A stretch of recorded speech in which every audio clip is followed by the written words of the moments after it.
Olá, meu nome é Mona Dorf, nós estamos aqui no estúdio montado especialmente para o Febraban Tech, o nosso estúdio Febraban Trends, com um dos convidados do último painel de cibersegurança, o nosso diretor Adriano Volpini, que é diretor de segurança do Itaú Unibanco e da Comissão Executiva de Prevenção a Fraudes da Febraban. Volpini, um prazer enorme te receber aqui. A gente sabe o quanto você é ocupado, é o homem da fraude, ou melhor, da prevenção, do combate e prevenção à fraude.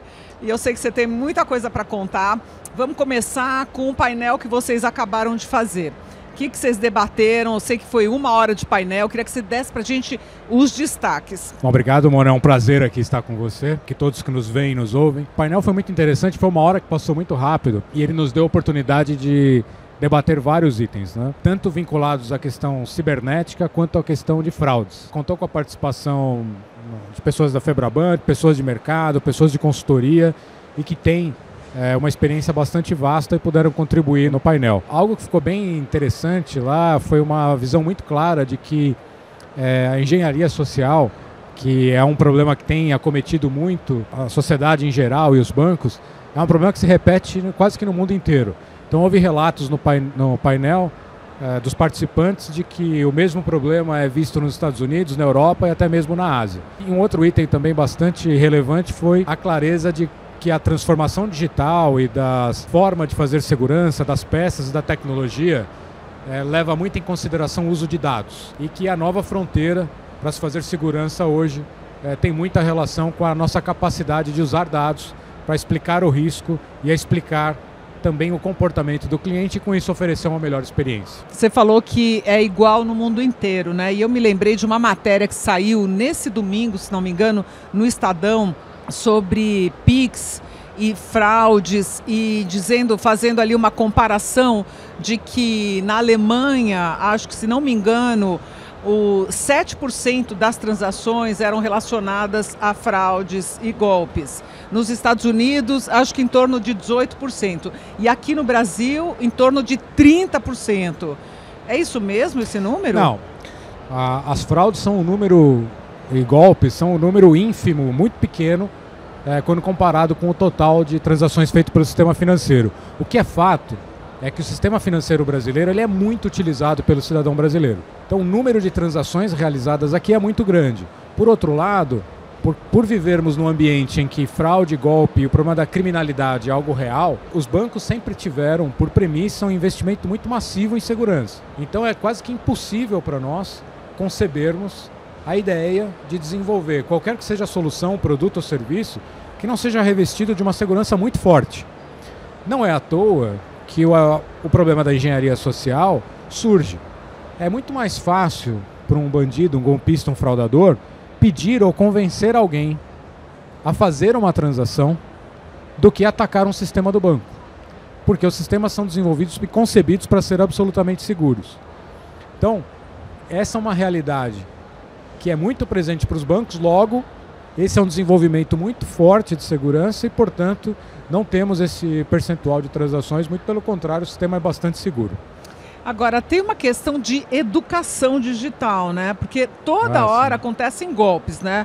É golpe do WhatsApp, é golpe do motoboy, é golpe... Eu queria que você nos atualizasse, fizesse um adornamento dos golpes. Eu fiquei chocada de ouvir no painel de vocês que tem muito golpe por aplicativo de dating, né? Os Tinders da vida. Exato. É isso mesmo? Exato. E assim, você está muito presente nos meios de comunicação e sempre teve esse esforço de levar a informação, né? E esse talvez seja das grandes missões que a Febraban tem encampado hoje, que é conseguir comunicar melhor e comunicar para que as pessoas de fato entendam que riscos que elas estão sujeitas a operarem seus ambientes digitais, seus celulares, computadores, etc. E não é uma tarefa muito simples, né? Quando a gente olha o crescimento do uso dos canais digitais, o crescimento a forma como o brasileiro utiliza o celular para praticamente tudo, né? Você pode reparar quando você está em qualquer lugar, quantidade de celulares na mesa, as pessoas aqui, eu estou com 2 celulares, todo mundo tem muitos celulares. E hoje a nossa vida está dentro de um celular. Uma das relações que eu faço muito clara é que se eu pedir para alguém descer aqui a rua 25 de março, aqui em São Paulo, no centro de São Paulo, com a carteira no bolso de trás e descer essa avenida, muito provavelmente você vai chegar à conclusão que você chega no fim da avenida sem a carteira no bolso de trás. Então as pessoas já sabem que um comportamento de segurança é não andar com a carteira no bolso de trás, porque fatalmente você vai ser vítima do crime. Mas o que é um comportamento de segurança? Como se proteger no ambiente digital, no ambiente virtual? Como cresceu muito rápido, essa consciência não acompanhou a capacidade das pessoas para que elas se protejam. Então os golpistas hoje se valem muito num processo de convencer as pessoas a executarem algo que elas não devem. Então, vou dar aqui para você alguns exemplos dos principais problemas que nós vemos hoje afetando a sociedade em geral e, por consequência, os bancos. Lembrando que é um problema de criminalidade pública, né? Assim, nós estamos falando de um momento macroeconômico difícil e as questões de segurança acompanham muito do cenário macroeconômico. Esse convencimento através de mensagens, do phishing, que é o golpe de engenharia social. Vamos dar um exemplo claro aqui de um que é muito comum, que parece antigo, mas não é tanto, e que é muito eficiente, é o golpe do WhatsApp.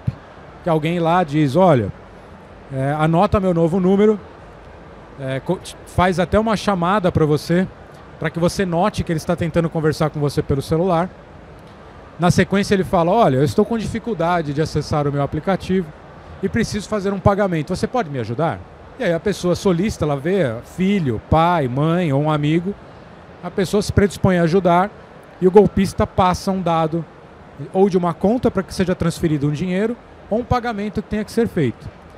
Nesse momento, quando você executa essa transação, você está mandando o dinheiro para o golpista. E como que ele faz isso? Ele tenta buscar uma forma de te convencer a fazer essa transação.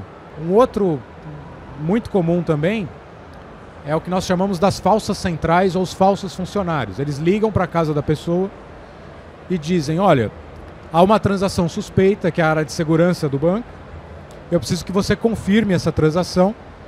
A pessoa obviamente não vai reconhecer a transação e a partir dali ele vai orientando a pessoa o que fazer.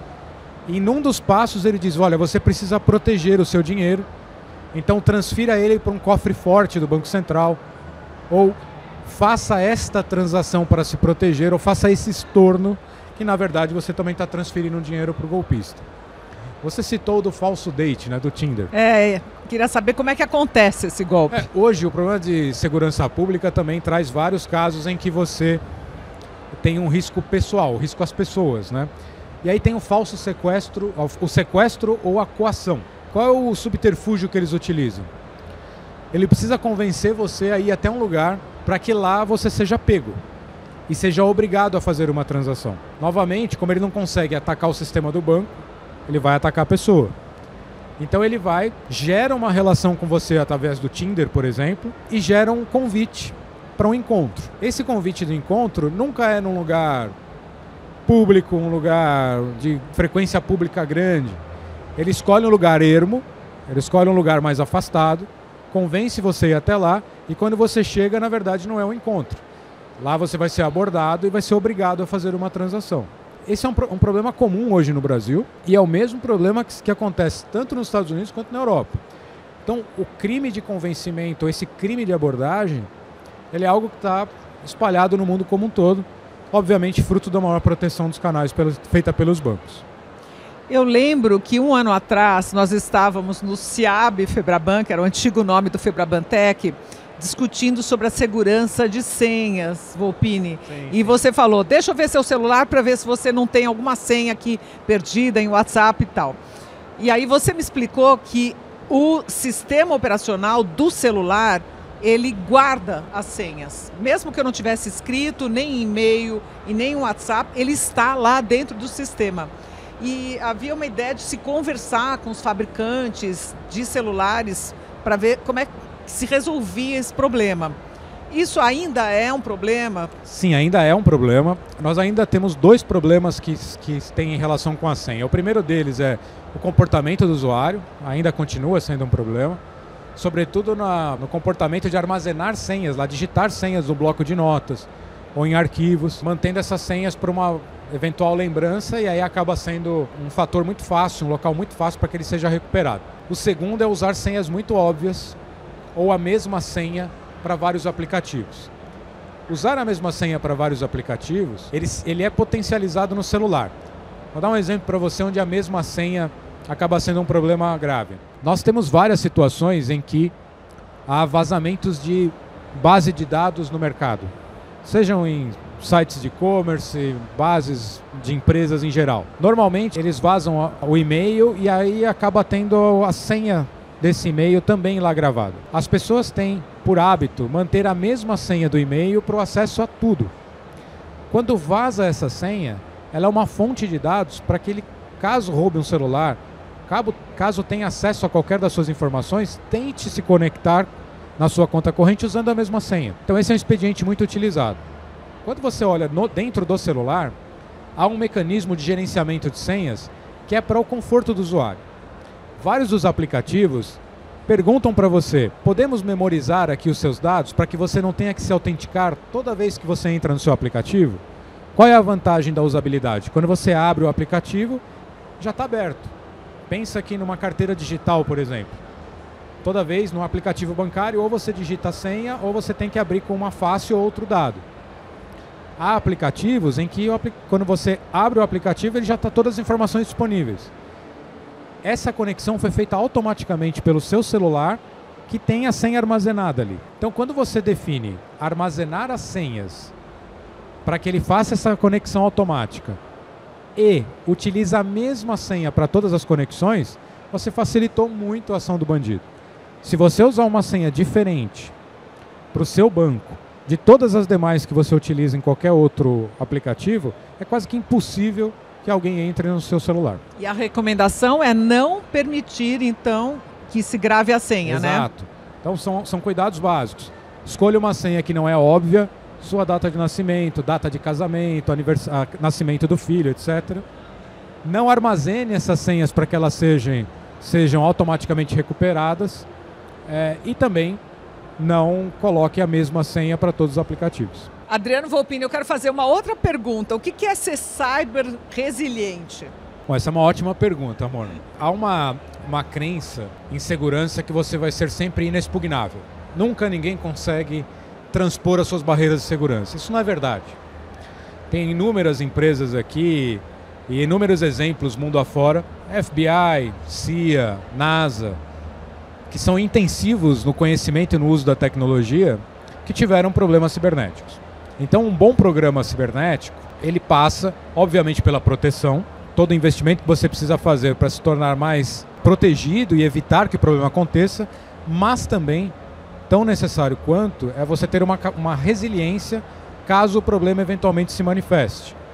Isso implica numa capacidade de identificação rápida, uma capacidade de recuperação rápida do seu ambiente e uma capacidade de gerenciar a crise vinculada a esse evento de maneira muito eficiente. Então, um bom programa cibernético hoje, ele passa por você conseguir se proteger, mas também saber lidar com o problema caso ele venha a acontecer. Óbvio, ninguém desenha seus programas para ter um problema.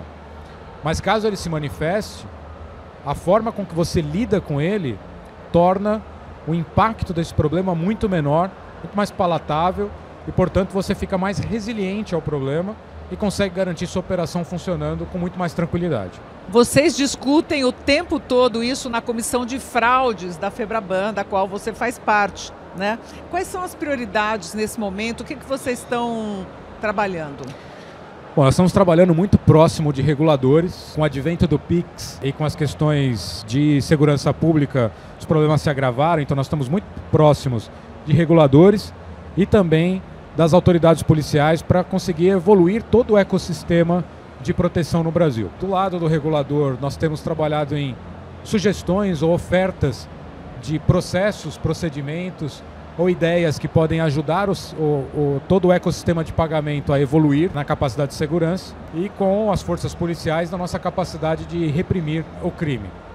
Obviamente, uma parte importante aqui para nós, segurança ela é feita muito com a troca de informações. Informação tem muito valor para nós. Tanto a informação para ajudar as pessoas a entenderem o risco, mas sobretudo para nós anteciparmos riscos. E nesse momento, um dos grandes investimentos que nós temos feito é na nossa capacidade de trocar informações no sistema financeiro de maneira ampliada, Com o Open Finance, o número de participantes no sistema financeiro se ampliou de forma importante. Fazer com que as informações fluam para que nós possamos proteger o sistema como um todo, ela é muito importante. Então, envolvidos em fraudes, em golpes, modus operandi, investimentos, etc., eles precisam ser muito bem articulados nesse sistema financeiro ampliado. E essa é uma das nossas prioridades hoje. Há uma grande parceria com a Polícia Federal, né? E recentemente teve aí uma operação para pegar aqueles que em inglês se fala mules, né? E aqui laranjas. E isso faz parte dessa parceria com o setor financeiro. Sem dúvida. Nós fizemos um trabalho bastante extenso, demonstrando tanto para o Banco Central, mas sobretudo para as forças policiais, a relevância de coibir e de combater os laranjas. Com a fraude digital, ela sempre vai acontecer movendo o dinheiro de uma conta A para uma conta B. Não existe um crime digital que retira diretamente o dinheiro, torna aquele dinheiro em espécie saindo da primeira transação de uma conta digital. Ele vai sempre implicar no movimento financeiro. E esse movimento implica em duas partes, a conta A e a conta B. Essa conta B pode ser uma conta em qualquer lugar do sistema financeiro. Mas a beleza das transações digitais é que ela deixa rastro. E esses rastros podem ser investigados e, portanto, trazer consequência para as pessoas. Quando as pessoas decidem emprestar o seu nome, emprestar a sua conta para ganhar 100, 200 reais para ser cúmplice de uma fraude, de um golpe, na cabeça dele pode não passar que ele pode eventualmente estar ajudando um sequestrador a fazer a coação de alguém para transferir um dinheiro. E ele não para pensar que ele pode ser um sequestrado em algum momento. Então combater isso é muito importante. A Polícia Federal vem investindo e as polícias civis com as delegacias especializadas também têm investido nisso. E essa operação foi uma operação emblemática. Ela até chama não sejam laranja, né? Isso para nós é muito relevante, porque da mesma forma que nós temos que prevenir e conscientizar as pessoas que são vítimas do golpe, na outra parte nós também temos que conscientizar aqueles que decidem fazer parte. Hoje a polícia enxerga as pessoas que participam cedendo as contas como cúmplice e participantes de uma quadrilha. Então o risco aumentou bastante, o que é muito bom para a sociedade, porque uma economia saudável e segura é bom para todos nós, né? Volpini, muita gente tem a impressão de que com o Pix aumentaram demais as fraudes e os golpes. Só que o que aumentou foram as transações bancárias, não só com o Pix, mas com o maior número de bancarizados que entraram na pandemia, né? Cerca de 10 milhões, se não me engano, né? Quer dizer, é um número imenso. E as pessoas começaram a fazer mais transações bancárias, né? As pessoas não iam mais às agências, começaram a operar mais através até de outros players, né? Fintech, outros bancos digitais, não só nas agências, indo pessoalmente, mas operando pela internet. Então, eu queria que você esclarecesse um pouco aqui nessa resposta, quantos estão os números? As fraudes caíram em relação a anos passados, aumentaram, o investimento que é feito dos bancos e do setor financeiro para prevenção de golpes e fraudes. Bom, infelizmente os golpes não caíram. O que nós temos visto em que pese a fraude estar bastante controlada no sistema financeiro, em algumas modalidades até em queda, por outro lado os golpes, que são a engenharia social pedindo para que as pessoas transfiram dinheiro, esses continuam aumentando e aumentam em função dessa assimetria de conhecimento e informação entre o golpista e o cliente, o usuário. Hoje, mais de 70% de todos os valores ou problemas envolvidos com transações fraudulentas no mercado tem vínculo com engenharia social, que tem a mesma relação percentual com o que nós vemos em outras partes do mundo. Os investimentos da Febraban seguem valores bastante relevantes, o que reforçam o quanto que os bancos estão comprometidos em garantir a segurança dos seus sistemas e das suas aplicações. Uma ordem de grandeza, o ano passado, o sistema financeiro investiu em tecnologia algo como 30,2 bilhões de reais. Historicamente, nós temos investido 10% desse valor em segurança e é um valor crescente.